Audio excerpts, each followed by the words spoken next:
When somebody begins to concoct lies like this, it shows a real level of desperation. That is what Donald Trump's former National Security Advisor John Bolton said about Donald Trump's claim that he had a standing order that any classified documents that he took from the Oval Office to anywhere else in the residence in the White House automatically became declassified.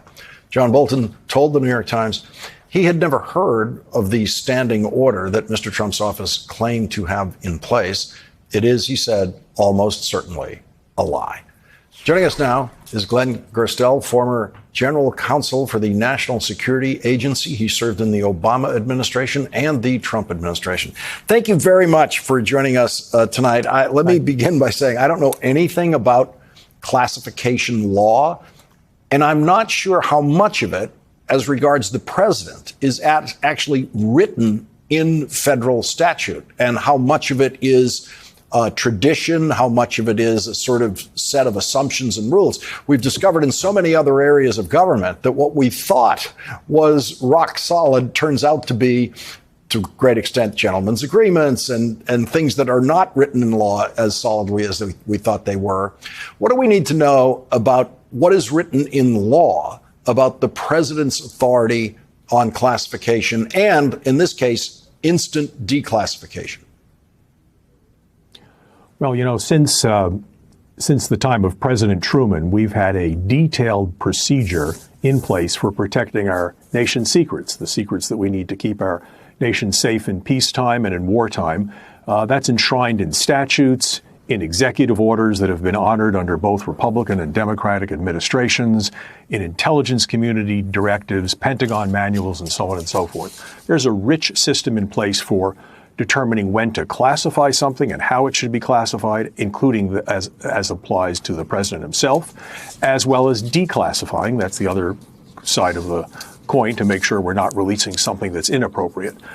As you would expect, these provisions relate mostly to lesser officers than the president. We don't really need to have a particular provision directed to the president himself or herself, because it's obvious that they would be following the law. And for 200 years, we've had a republic in which the president has followed scrupulously the laws and conventions and takes an oath of office to do just that.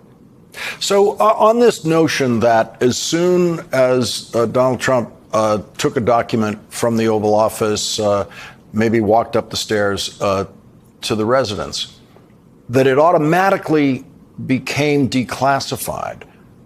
What is your reaction to that? When you heard it, what did you think? I think it's pretty hard to believe that. First of all, let's assume, just for argument's sake, that he in fact had such a standing order, even though apparently no one seems to be aware of it or can find a copy of it, and his former chief of staff, who would certainly be expected to know of it, wasn't aware of it.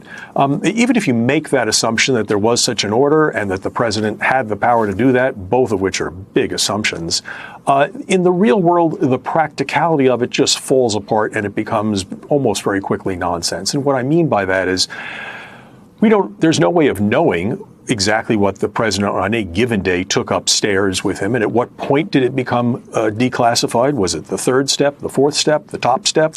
What if he decided to come back downstairs and bring a piece of paper downstairs? I'm picking sort of somewhat silly examples because my point is we have no way of knowing exactly what was covered by this. And why is that important?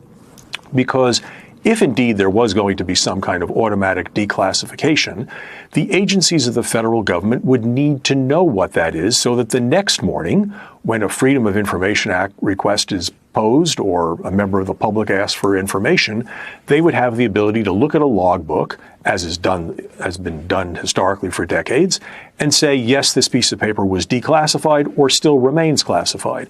And if we simply have a system where at the whim of someone, a piece of paper might or might not be subject to that, and we have no way of knowing, we can't tell afterwards, we're not going to have an effective way of safeguarding our nation's secrets.